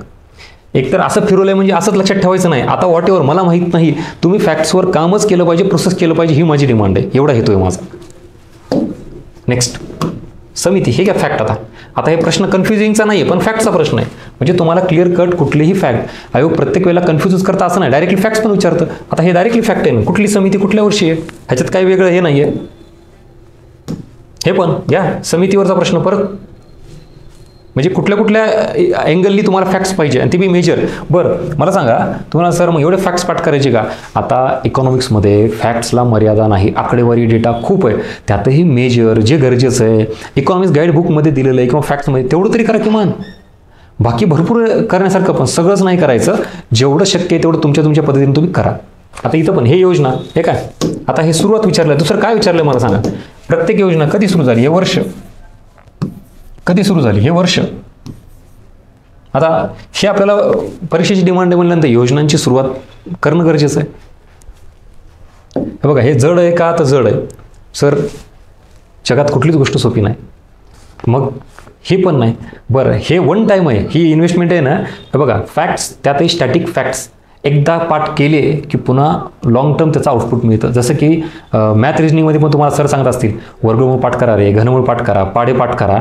जड जातात का नाही खरंच सांगायचं, पण नाही विलाज आहे, करावं तर लागेल ना. सेम तसंच आहे, एकदा फॅक्ट्सला घेऊन बसा. मी म्हणतो काही तास किंवा 1 दिवस किंवा 2 दिवस जाऊ द्यात, एवढं पाठ करा. कसंही आता प्रत्येकाची एक स्किल असते ती पाठ करण्याची, ती तुम्ही वापरा. मी म्हणत नाही की असंच आणि तसंच आणि ट्रिक्स आणि काय असेल ते लॉजिक हे सगळ्यात लास्ट ठेवा बरं का. ट्रिक्स लॉजिकवर नका करू, तुम्हाला जसं वाटतं, कारण कन्फ्युजन खूप आहे परीक्षेत. काय होईल माहिती आहे का, जेवढ्या ट्रिक्स लॉजिक वापराल, कुठली ट्रिक्स कशाला वापरली आणि कुठलं लॉजिक कशाला वापरलं हे सुद्धा कळणार नाही तुम्हाला. त्यामुळे नको त्या ह्याच्यात भानगडीत पडू नका. जसं जमतं तसं पाठ करा आणि मग इंटरलिंक काय जे तुम्हाला वाटतं ह्याचं असं लक्षात ठेवायचं, क्रोनॉलॉजी करायची, सिक्वेन्स करायची, वॉट एव्हर तुमच्या पद्धतीनं तुम्हाला काय करायचं करा, पण फॅक्ट्स करा, सोडू नका. हे वाक्य लक्षात ठेवा. येणाऱ्या प्री असेल मेन्समध्ये तुम्हाला लक्षात ठेवल की सर एवढं तळमळीनं सांगत होते पण आपण दुर्लक्ष केलं, सर माझा 1 मार्काने रिझल्ट गेला आणि तो फॅक्टचा प्रश्न बरोबर असता तर रिझल्ट आला असता, मी इन असलो असतो किंवा असले असते, मुलगा मुलगी वॉट एव्हर तुम्ही ठरवा. आता हे सांगायचं काम आहे माझं. काय हे प्रश्न, पोलाद प्रकल्प माहिती पाहिजे ना. मग पहिली पंचवार्षिक योजना दुसरी का तिसरी का चौथी, सिक्वेन्सनीच आयोगाने टाकलाय. पोलाद प्रकल्प आणि पंचवार्षिक योजना पाठ पाहिजे. बरं, ह्याच्यामध्ये असं नाही कन्सेप्ट सारखं मी तुम्हाला काहीतरी समजून सांगतो, वेगवेगळे अँगल सांगतो. कन्सेप्टमध्ये आणि फॅक्ट्समध्ये एक फरक सांगतो, लक्षात घ्या. इथं प्रश्नाचा पॅटर्न सांगतो, कन्सेप्ट आणि फॅक्ट्स. रिझल्ट ठरवणारा कुठला घटक आहे तर कन्सेप्ट आहे, मान्य आहे. रिझल्ट तुम्हाला येतो कारण कन्सेप्ट सगळ्यांना समजत नसते आणि कन्सेप्टचे अँगल भरपूर असतात. जसं की उदाहरणार्थ CRR काय, ही कन्सेप्ट अंडरस्टँडिंग झाली, ह्या अँगलने एक प्रश्न येऊ शकतो. त्याच्यानंतर CRR महागाईच्या परिस्थिती वाढवायचा का कमी करायचा, ह्याला ॲप्लिकेशन बेस्ड क्वेश्चन म्हणायचं. त्याच्यानंतर CRR वाढवल्यानंतर अर्थव्यवस्थेत रोजगार निर्मितीला चालना मिळते, अर्थव्यवस्थेत चलन पुरवठा वाढतो का कमी होतो का रोजगार निर्मिती कमी होते, काय जे असेल ते. तर म्हणायचं इंटरलिंकिंग प्रश्न दुसऱ्या टॉपिकसोबत. किंवा अजून उदाहरण देतो, तुटीचा अर्थसंकल्प. मग तुटीचा अर्थसंकल्प म्हणजे काय, उत्पन्नापेक्षा खर्च जास्त, अंडरस्टँडिंग. तुटीच्या अर्थसंकल्पामुळे अर्थव्यवस्थेमध्ये रोजगार निर्मितीला चालना मिळते, ॲप्लिकेशन. तुटीच्या अर्थसंकल्पामुळे महागाई निर्माण होऊ शकते. आता इथं संबंध 2 गोष्टीचा आहे, सार्वजनिक वित्त टॉपिक म्हणजे तुटीचा अर्थसंकल्प आणि अजून एक कुठला संबंध जोडला, महागाई. ह्याला म्हणायचं इंटरलिंकिंग 2 टॉपिक्स.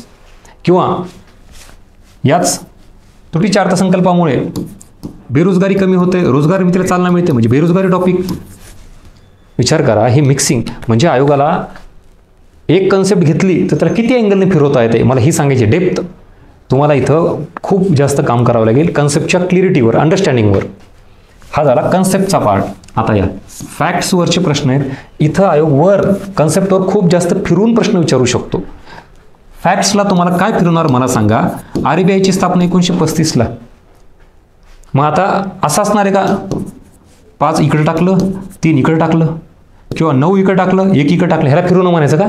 असलं काही फिरवणं नसतं. सो फॅक्ट्सच्या एरियावर आयोगाला फिरवायला चान्स नाही. म्हणजे गणितासारखे मार्क आहेत, हातचे मार्क आहेत, उत्तर निघतंय म्हणजे निघतं. इथं तसं नाही, इथं तुमच्या अंडरस्टँडिंगवर आहे. तुम्ही सार्वजनिक वित्त टॉपिक केला आहे पण महागाई नीट नाही केला, उत्तर चुकणार तुमचं. बरं, तुम्ही सार्वजनिक वित्त टॉपिक केला पण बेरोजगारी नीट केला नाही, किंवा सगळे टॉपिक केलेत इंडिव्हिज्युअल केलेत, इंटरलिंकिंग केलीच नाही तुम्ही, म्हणजे तुम्हाला तुटीचा अर्थसंकल्प त्याचा संबंध महागाईसोबत पण आहे, बेरोजगारीसोबत पण आहे, हेच माहीत नाही म्हणजे उत्तर येणार नाही. त्यामुळे इथं डेप्थ वाढू शकतं, क्वेश्चन फिरू शकतं आणि तुम्हाला उत्तर येईल का नाही सांगता येणार नाही. पण इथं मात्र तुम्ही जर RBIची स्थापना 1935 केली तर 100% उत्तर यायची शक्यता काय आहे, कारण 4 ऑप्शनमध्ये 1935 ऑप्शन आहे का बघायचं. असेल तर उत्तर नाही तर मग यापैकी नाही. कळालं का मला काय म्हणायचं आहे. आयोगाला इथं फिरवायला चान्स नाही, म्हणून हातचे मार्क आहेत जाऊ देऊ नका. 14 बँकांचं राष्ट्रीयकरण कधी झालं, ह्याला काय आहे ना, अंडरस्टँडिंग ना, ॲप्लिकेशन ना, बॅकग्राऊंड काहीच नाही. डायरेक्ट 1969, 1980 पाठ करा, हातचे मार्क घेऊन टाका, काहीच फिरवी नाही. हां, मग आता आयोगाला याच्यात काय चान्स आहे फिरवायचा, तुम्हाला क्लोज ऑप्शन टाकणे. पहिला ऑप्शन येतो 1934, दुसरा 1935, तिसरा ऑप्शन 1936. म्हणजे फॅक्ट्सच्या याच्यामध्ये लढाई कुठे तर इथं आहे. बरं, अजून एक, आता ह्याच्यात डेप्थ वाढवणं म्हणजे काय करता आयोग, मग तुम्हाला नुसतं 1935 नाही तर मग जानेवारी 1935, फेब्रुवारी 1935, मार्च का एप्रिल, मग आता मंथवर गेला, ह्याला म्हणायचं डेप्थ वाढवणं फॅक्टमध्ये. मग मी तेच सांगतोय, अख्ख्या महाराष्ट्राला माहिती 1935, पण अरे जानेवारी, फेब्रुवारी, मार्च, एप्रिल का मे का जून, त्याच्याही पलीकडे जाऊन मग 1 एप्रिल का 1 जून का 1 मार्च का 10 एप्रिल का 10 मार्च काय, मग ही लढाई कुठे तुमची फॅक्टची. पण माझं म्हणणं आहे, अशा मोठ्या मोठ्या संस्था त्याच्या डेट सहित करा ना. 1 एप्रिल 1935. आता आयोगाला काय विचारते विचारू द्या, डेट विचारू, मंथ विचारू, ना ते इयर विचारू द्या, तुम्ही ते टिकले पाहिजे. आणि ही सध्या काळाची गरज आहे. एकतर मागच्या काही 2 वर्षापासून तुम्ही बघताय परीक्षा होत नाहीत. 24 तर अख्खं वर्ष गेलं आणि कसं तरी एखादी परीक्षा होतीये तर त्याच्यातही आपण अशा चुका करून जर मार्क गमावले तर मग डायरेक्ट पुढच्या वर्षीचे परीक्षेत शेड्यूल माहीत नाही, पुढं पोस्टपोन होणे, आरक्षणाचा इश्यू असणे, खूप ऑलरेडी एक्सटर्नल प्रॉब्लेम आहेत. तुम्ही इंटरनल प्रॉब्लेम करून घेऊ नका स्वतःच्या अभ्यासामध्ये. किमान तुम्ही ते तरी तयार राहा. तुमच्या बाबतीत तुम्ही स्ट्रॉंग राहिलात, जेव्हाही एक्झाम होईल तेव्हा मी कट ऑफपेक्षा 5 ते 7, 8 मार्क पुढे असलो पाहिजे, ही लेवल ठेवलात तर कुठं प्री मेन्स पास होऊन इंटरव्ह्यू द्याल, नाहीतर ह्या चक्रव्यूहात अडकाल वर्षानुवर्ष. आणि तसंच होतंय का बघा ना. हा सगळा प्रकार आहे ना, ह्या सगळ्या परत इथं नेतो तुम्हाला. म्हणजे फॅक्ट्सवर सर मला मार्क का नाही येत, बिकॉज ऑफ आत्तापर्यंत आपण जे चाललोय नुसते वाचलेत किंवा पाठ केलेत, फायदा नाही. कारण क्लोज ऑप्शन आहे तिथं कन्फ्यूज होते. मग काय करा, प्रोसेसिंग करा फॅक्ट्सवर. प्रोसेसिंग करणं म्हणजे मी आत्ता जे सांगितलं ते 1982 का 83, 1949 का 48, 1935 का 36, परफेक्शन वाढवा, कन्फ्युजन दूर करा, हा सगळा प्रकार आहे. म्हणजे तिथं आपण तयार राहू. आणि थोडी डेप्थ वाढवा म्हणजे काय, हे मग इयर, त्याच्यानंतर मंथ करा, त्याच्यानंतर डेट करा. कुठल्याच बाजून ह्याच्या पलीकडं फॅक्ट्सचा विषयच नाही. मी सांगतो, छाती ठोकपणे लिहून घ्या, ह्याच्या पलीकडं फॅक्ट्सवर दुसरा पॅटर्नच नसू शकतो. कारण सरळ सरळ तेच आहे, त्याच्यात काय आहे, कन्सेप्टमध्ये मात्र भरपूर आहे, जसं तुम्हाला मी तर सांगितलं. ठीक आहे, चला. शक्यतो आता हे का मी आज पहिली टेस्ट आहे त्याच्यामुळे एवढं सगळं सांगतो. परत मी ह्या सगळ्या गोष्टी घेत बसणार नाही जे आपल्याशी पहिल्यांदा जोडलेत अर्थनीती पॅटर्नशी. बाकी बॅचवाल्यांना हे सगळं रिव्हिजन असणार आहे. हे ऑलरेडी आपण बॅचमध्ये ह्याच्यापेक्षा जास्त विचार करा. बॅचमध्ये तर मी सुरुवात कधीच कुठल्या कन्सेप्टने टॉपिकनं करत नाही. फॉर युअर काइंड इन्फॉर्मेशन, मला वाटतं 3 का 4 दिवस जातात आपले. Syllabus decoding, POQ analysis, structure of the subject, conceptual, factual, current, काय हे सगळं खेळत बसतो. 3-4 दिवसानंतर मी ॲक्च्युअल सिलेबस सुरू करतो. म्हणजे आता इथं मला मर्यादा आहे, कारण इथं सगळंच नाही घेऊ शकत मी. म्हणलं ना, तिथे 3-4 दिवस घालतो मी. तिथं असं अर्धा 1 तासात कसं होईल. पण मॅक्झिमम जे काही तुम्ही फक्त टेस्ट सिरीजच्या मार्फत जोडलात अर्थनीतीमार्फत, तर त्यांना एकदमच असं नको व्हायला की आले पेपर घेतला, क्वेश्चन घेतले आणि निघालो. तसं नको आहे. तुमचेही मार्क वाढले पाहिजेत. आणि जेवढं मला शक्य आहे तेवढं मी ह्या टेस्ट सिरीज मार्फत पण देईल. पण सगळेच अपेक्षा करू नका, त्याला काही मर्यादा आहे. इथं जे काही घ्यायचं आहे तुम्हाला एकच आहे, demand of the exam, question pattern आणि तुमच्या अभ्यासातल्या काही चुका आहेत ज्या आत्तापर्यंत झाल्या त्या दुरुस्त करा. एवढं मला सांगायचा उद्देश आहे. म्हणून हे आज पहिली टेस्ट आहे, पहिलं डिस्कशन आहे कॉम्प्रिहेन्सिव्ह टेस्टचं, म्हणून हे घेतोय. पुढच्या वेळेसपासून डायरेक्टली पेपर असेल आपला आणि आपण त्याचं एक्सप्लेनेशन घेऊयात. आणि हे सगळे क्वेश्चन मी परत दाखवणार नाहीत, हे आयोगाचे प्रश्न सगळे इथं नीट समजून घ्या.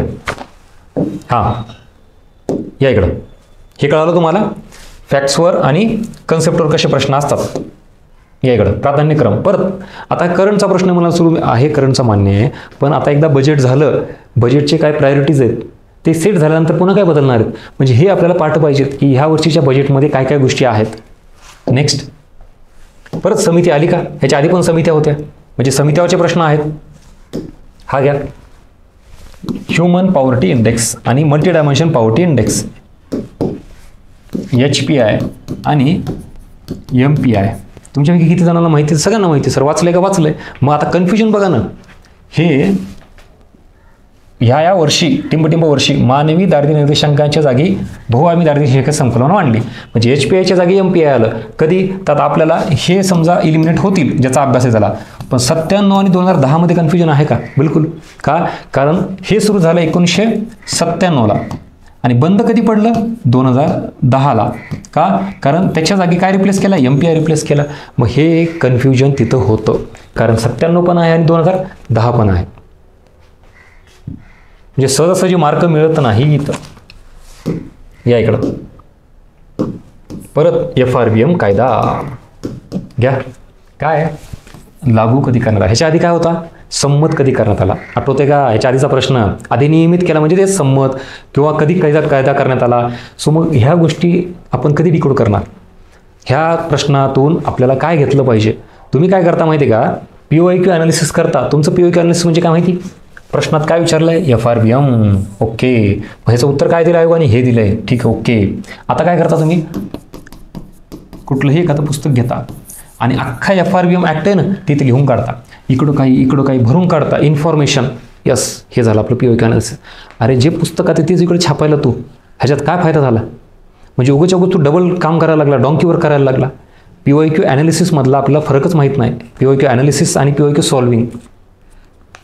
आणि इन्फॉर्मेशन एका ठिकाणाहून दुसऱ्या ठिकाणी लिहिणे ह्याला ॲनालिसिस म्हणायचं, ह्याला कॉपी म्हणायचं, झेरॉक्स करणे म्हणायचं. इथं ॲक्च्युली POIQ ॲनालिसिस काय केलं पाहिजे? FRBMवर प्रश्न आहे म्हणजे फॅक्च्युअल प्रश्न आहे. बरं, त्याच्यातही फॅक्च्युअल नाही तर मग FRBM ॲक्ट संमत कधी झाला आणि लागू कधी झाला हा आयोगाचा पॅटर्न डिकोड करा. This is called as POIQ analysis. म्हणजे तुम्हाला क्लिअर कट ही 2004ची डेट काय माहिती पाहिजे? लागू झाला. मग आता संमत कधी झाला हे आपल्याला काढायचं आहे. हा आयोगाचा पॅटर्न. किंवा कसे आयोग क्वेश्चन ऑप्शन टाकू शकतं, प्रश्नात कुठला कीवर्ड इम्पॉर्टंट आहे. नुसतं FRBM म्हणून तुम्ही कदाचित 5ला जाऊ शकता 2005साठी, पण मग कीवर्ड कुठला आहे? लागू करणे का संमत करणे, ह्याच्यानुसार उत्तर बदलेल का नाही? जसं की आता MG नरेगाचं विचारलं होतं. MG नरेगा स्कीम कधी लागू झाली आणि त्याच्याबद्दलचा कायदा कधी संमत केला, ह्याच्यानुसार उत्तर बदलेल का नाही? मग प्रश्नामधला कुठला कीवर्ड आहे जो आपण फाइंड आउट केला पाहिजे हे शोधा. This is called as POIQ analysis. इथं कमी पडताय. या इकडं. आता याच्यावरून काय करायला पाहिजे? तुम्ही काय करणार? हे तर 1969ला झालेल्या 14 बँकांच्या राष्ट्रीयकरणाची इन्फॉर्मेशन लिहून काढणार. 14 बँकांचं नाव लिहून काढणार. हे झालं POIQ ॲनालिसिस. इकडे या. इथं तुम्हाला ही इन्फॉर्मेशन दिली आहे की कधी झालं 19 जुलै 1969ला किती बँकांचं झालं? 14 बँकांचं. पण कुठलं? ज्यांची ठेवी किती होती? 50 कोटी रुपये. मग हे राष्ट्रीयकरणावरचा प्रश्न आहे. मग आता तुम्हाला हे कळायला पाहिजे, इथं तुम्हाला एकतर वर्ष विचारलं जाईल किंवा डेट आणि तारीख विचारली जाईल किंवा पुढच्या वेळेस काय केलं जाईल हे दिलं जाईल, हे पण दिलं जाईल आणि किती बँकांचं राष्ट्रीयकरण झालं हे विचारलं जाईल. मग 14 बँकांचं. पुढच्या वेळेस हे वर दिलं जाईल, 14 बँकांचं राष्ट्रीयकरण दिलं जाईल, हे विचारलं जाईल. ह्याला म्हणायचं POIQ ॲनालिसिस. मग आता बँकांच्या राष्ट्रीयकरणाबद्दलचे सगळे फॅक्ट्स क्लिअर कट पाठ पाहिजे. 1969 14 बँकांचं राष्ट्रीयकरण ज्यांची ठेवी 50 कोटी होती आणि एवढ्यावर थांबायचं नाही. आता POIQ ॲनालिसिस ॲक्च्युली हे म्हणजे बँकांच्या राष्ट्रीयकरणाबाबत 1980लाही राष्ट्रीयकरण झालं आहे. मग तिथं किती बँकांचं झालं आणि त्यांची ठेवी किती होती हे कधी करणार? मग परत प्रश्न आला, मग चुकला, मग 1 वर्ष वाया झालं, मग अक्कल आली नाही, मग आपल्याला सगळं करायचं असतं. ही डायरेक्शन समजून घ्या. बँकांच्या राष्ट्रीयकरणावर आयोग प्रश्न विचारणार आहे आणि मग 2 वर्षी राष्ट्रीयकरण झालं तर दोन्हीचे फॅक्ट्स पाठ करून ठेवा. पुढच्या वेळेस आयोग मिक्स करेल. या इकडं.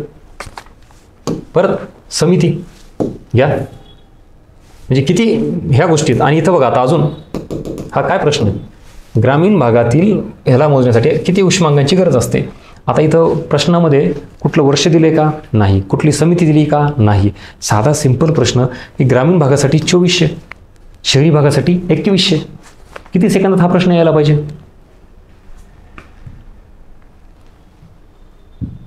बघा आता आपण नको तो डेटा करतो. पुन्हा सर हा कन्सेप्टचा प्रश्न नाही का? अजिबात नाही. ॲक्च्युली प्रत्यक्ष कराचा भार, कराचा आघात कोणावर पडतो? अप्रत्यक्ष कराचा भार कोणावर पडतो? ह्याला कन्सेप्ट म्हणायचं. प्रत्यक्ष आणि अप्रत्यक्ष कराबाबत कन्सेप्च्युअल एरिया. पण प्रत्यक्ष कर कुठले आणि अप्रत्यक्ष कर कुठले हे वर्गीकरण आहे, हे फॅक्ट आहेत. म्हणजे महामंडळ कर कुठला आहे? कॉर्पोरेशन टॅक्स ज्याला म्हणतो आपण ते. किंवा इन्कम टॅक्स कुठला आहे? संपत्ती कर कुठला आहे? प्रत्यक्ष किंवा अप्रत्यक्ष. सेवा कर कुठला आहे? विक्री कर कुठला आहे? प्रत्यक्ष किंवा प्रत्यक्ष. हे बेसिक बायफर्गेशन जमलं पाहिजे. आणि मग इथं क्लिअर कट आहे काय की कुठला कर हा अप्रत्यक्ष कर नाही असं म्हटलेलं आहे. कुठला कर हा अप्रत्यक्ष कर नाही. आणि मग विक्री कर अप्रत्यक्ष, उत्पादन कर, जकात कर हे अप्रत्यक्ष. मग कुठलं कर नाही येत हा का? कारण हा प्रत्यक्ष कर आहे. आपलं इथून सुरुवात असतं. तुमच्यापैकी खरं सांगा प्रामाणिकपणे, विशेषतः नवीन सोडून जे जुने आहेत, आताही जर मी विचारलं तर किती जणांना प्रत्यक्ष कर आणि अप्रत्यक्ष कर सांगता येतील विदाऊट एनी ऑप्शन? बरं, ऑप्शन दिला तर अजून कन्फ्युजन वाढेल. सर हा प्रत्यक्ष किंवा अप्रत्यक्ष आहे. किती सिंपल साधं बायफर्गेशन आहे. आणि मागच्या मी आता इतक्या वेळापासून एवढे प्रश्न घेतले, खरं सांगायचं किती प्रश्न out of source, out of box होते. सर सगळे वाचण्यातले होते, सगळे ओळखीचे होते, पण तरीही उत्तर येत नाही. विचार करा काय प्रोसेसिंग, कन्फ्युजन दूर करणे, परफेक्शन आणणे एकमेव उत्तर आहे. तुम्हाला याचं महत्त्व आत्ता नाही कळलं, पेपर द्या आणि मग मी इथंच असणार आहे, तुम्ही इथं असणार आहे. सर किती फायदा झाला ते मला सांगा आणि किती नुकसान झालं तेही तुम्ही ठरवा स्वतःला काय करायचं ते. बघा हा इकडचा परत लोकसंख्येचा, महाराष्ट्राची लोकसंख्या आणि आकाराचं, ह्याच्यातच काय केलं आहे, लोकसंख्येचा महाराष्ट्राचा देशात दुसरा क्रमांक लागतो का लोकसंख्येबाबतीत, इथंच घनता, इथंच साक्षरता, इथंच लिंग गुणोत्तर, म्हणजे हे सगळे फॅक्ट नाही तर काय लोकसंख्येविषयी. मग आपल्याला पाठ पाहिजे, मग हे प्रश्न येणार. सेम परत लोकसंख्येची घनता, आता तेच परत दाखवणार इथं. हे बघा पंचवार्षिक योजनेबद्दलचे पण ऑप्शन बघा, आता हे परत तेच सांगत बसणार नाही, भरपूर वेळा सांगितलं. हे इथं साधा प्रश्न काय, ही योजना आहे कधी सुरू झाली त्याच्यात पण. आता हे 1-2 प्रश्न मी राज्यसभेचे घेतलेत, पण तिकडे पॅटर्न तोच आहे, मला हेच सांगायचं आहे. कंबाईनचं प्रमाण जास्त आहे, हा पॅटर्न. हे 22 जानेवारी 22 जानेवारी 22 जानेवारी 25 जानेवारी 16 18 15 15, कुठेही जा तुम्ही तुम्हाला पॅटर्न पाहायला मिळतो. आता अजून एक पॅटर्न, हा तुम्हाला सर हा कन्सेप्ट आहे ना, ठीक आहे ना, पण वाक्य बघा, वाक्य दारिद्र्य दूर करण्याकरिता किती कॅलरीची तूट भरून काढावी लागेल, तूट भरून काढावी लागेल. दारिद्र्य दूर करण्याकरिता, दारिद्र्य दूर करण्याकरिता किती, दारिद्र्य दूर करण्याकरिता किती, पूर्ण एवढं कॉमन आहे. तूट भरून काढावी लागेल, तूट भरून काढावी लागेल, म्हणजेच 99% वाक्य पूर्ण सारखं आहे, सेम आहे, फक्त एक कीवर्ड, एक काहीतरी चेंज असतो, कॅलरीज आणि उत्पन्न. आता इथं मी समजून सांगतो म्हणून कळतं, पेपरमध्ये एक्झाम हॉलमधला विचार करा. हे वाचताना सगळं सारखंच वाटायला लागतं, ह्यांनी काय केलंय तेच वाचून. दारिद्र्य दूर करण्याकरता किती कॅलरीची तूट भरून काढावी लागेल, दारिद्र्य दूर करण्याकरता किती उत्पन्नाची तूट भरून काढावी लागेल, म्हणजेच हे तुम्हाला आता येणाऱ्या प्रश्नामध्ये दिसेल रिफ्लेक्शन याचं. कारण अशा पद्धतीनं आयोग तिथं एवढं सगळं सारखं टाकायला लागतं की ते बायफर्गेशनच करता येत नाहीत. आणि मी ह्याची सवय लावा, ह्याला तयार राहा, ह्या अशा गोष्टींना. हे घ्या इकडं. आता हे ह्याच्याबद्दल MPI सगळ्यांना माहिती आहे, ह्याचं उत्तर काय, आपण 20.33, 50.33, 40.33 आणि 33.3, काय 33. ह्याला तयार आहोत का आपण, आणि नसेल तर मग इतके दिवस काय करत होतो, आणि असाल तर ह्याचा अर्थ तुम्ही राईट डायरेक्शनला आहेत. बॅचच्या विद्यार्थ्यांबद्दल मला काय डाऊट नाही, पण जे आता नव्याने जोडले गेलेत, माझी त्यांना कळकळीनं सांगतोय, विनंती आहे की बाबांनो, हे तुम्हाला कितीही जड जाऊ द्या, किती भयानक वाटू द्या, विचित्र वाटू द्या, पण आयोगाचं तरी आहे का, माझं सोडून द्या. माझे प्रश्न तुम्हाला जे डाऊटफुल वाटत होते, किंवा सर बऱ्याच जणांना की सर मार्कच येत नाहीत, अरे बाबा हा प्रश्न मलाही आहे की मार्क का नाही येत, कारण हा एरिया आपला आहे, ओळखीचा आहे, वाचण्यातला आहे. बरं, मी प्रत्येक परीक्षेला क्लेम करतो 15पैकी 12-13 प्रश्न आपल्या मटेरियलमधून आहेत बरं का, विथ प्रूफ, आणि मेन्सला पण, राज्यसेवेचा पण. आणि जर मग मी क्लेम करत असेल तर आपल्या मटेरियलमधून प्रश्न येतात, किंवा आयोग आपलं मटेरियल फॉलो करतो, हा नाही, आयोगाच्या लेवलला आपण पोहोचलोय, त्या लेवलचं मटेरियल मी काढलं आहे, विचार करा. आणि मग ते फक्त फॉलो करा ना. तुमचं काय होतं माहिती आहे का, हे पण वाचतो, ते पण वाचतो. सर मी इकॉनॉमिक्सला 3 पुस्तक वाचले, फायदा सर काही नाही, 3च प्रश्न आले, 5च प्रश्न बरोबर आले 15पैकी, मग आउटपुट काय.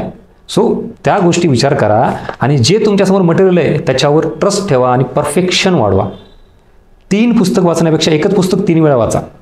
आणि एवढं एक्झाम ओरिएंटेड मटेरियल दिलं आहे अर्थनीती पब्लिकेशन मार्फत उपलब्ध करून, सगळ्या अँगलनी काम केलं आहे. योजनाचं कंपायलेशन आहे, 200पेक्षा जास्त योजना, फॅक्ट्सचं कंपायलेशन आहे.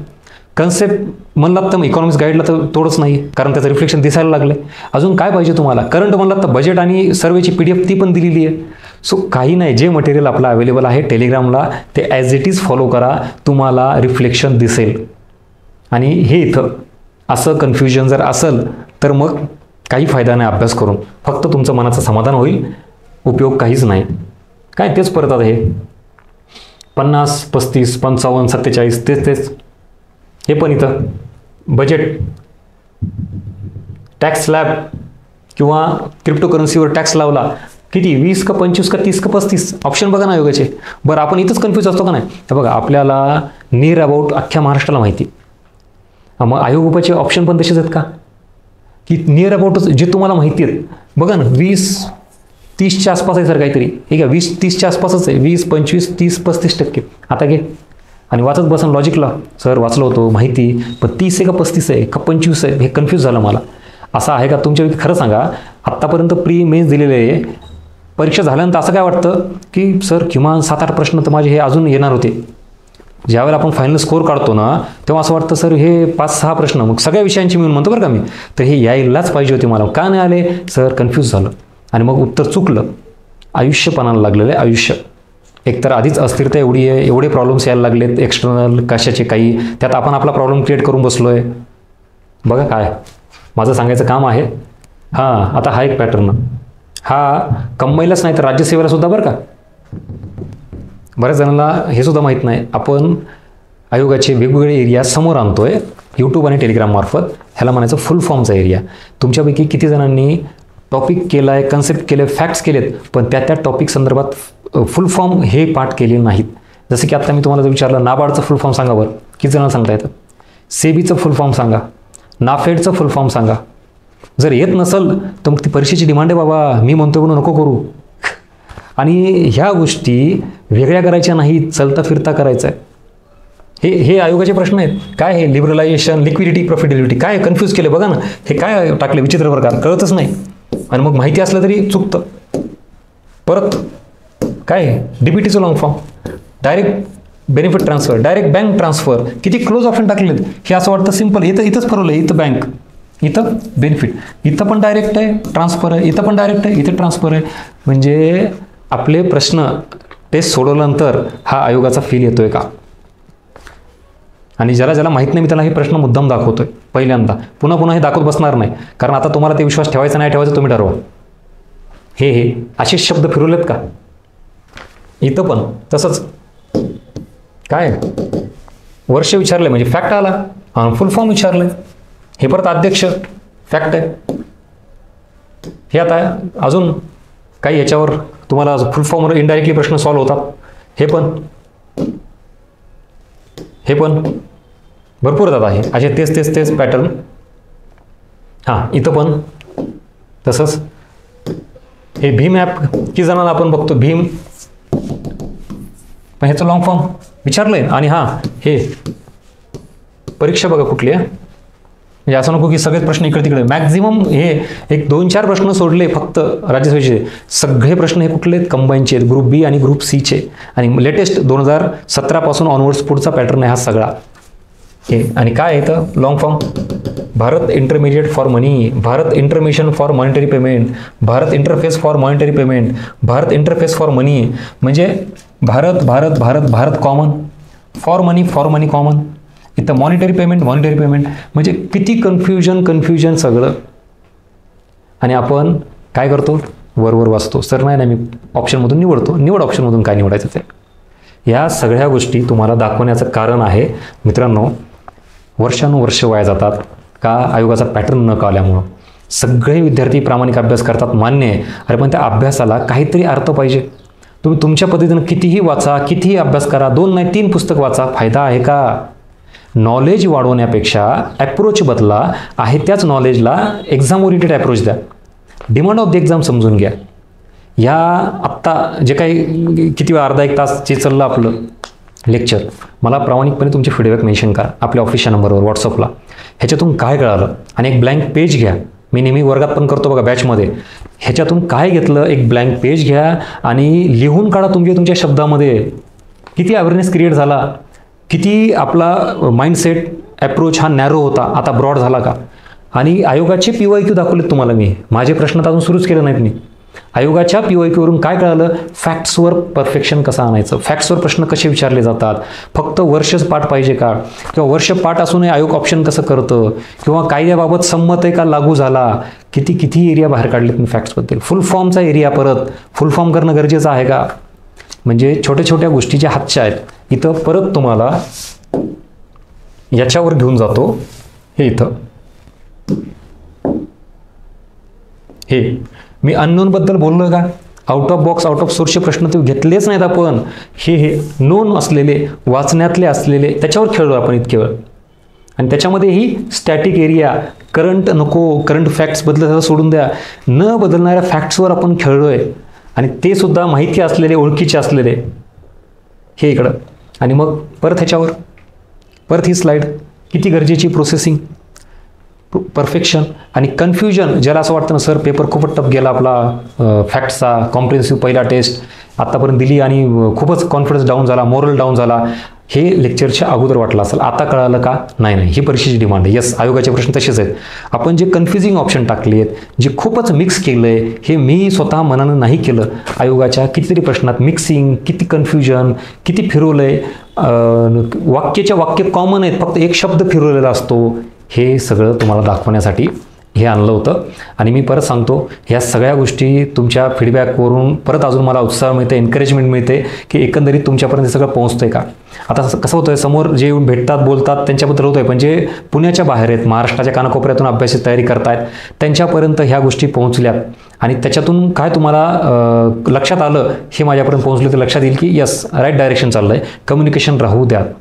आणि ह्या सगळ्या गोष्टी जेवढं इम्प्लिमेंट करता येईल तेवढं इम्प्लिमेंट करा, नुसतं ऐकू नका. जड जाईल, खूप त्रास होईल, पण एकदा केल्यानंतर त्याचं बेनिफिट आहे ना, ते तुम्हाला पोस्ट मिळूनच बाहेर टाकणार आहे ते, कारण ह्या गोष्टी न बदलणार आहेत. जसं की मॅथ रिजनिंगमध्ये वर्गमूळ, घनमूळ, पाडे पाठ केले की कॅल्क्युलेशन कसे फास्ट होतात आणि मग कमी वेळ लागतो का ना गणित सोडवायला, तसंच इथं फॅक्ट्सवरचे प्रश्न आहेत, त्याच्यावर लिटरली 10-10, 12-12 सेकंदात प्रश्न सॉल्व्ह झाला पाहिजे आणि मग उरलेला वेळ त्या प्रश्नाचा कन्सेप्टला टाका, अवघड ह्याला टाका. ठीक आहे, चलो. So this is all about from my side.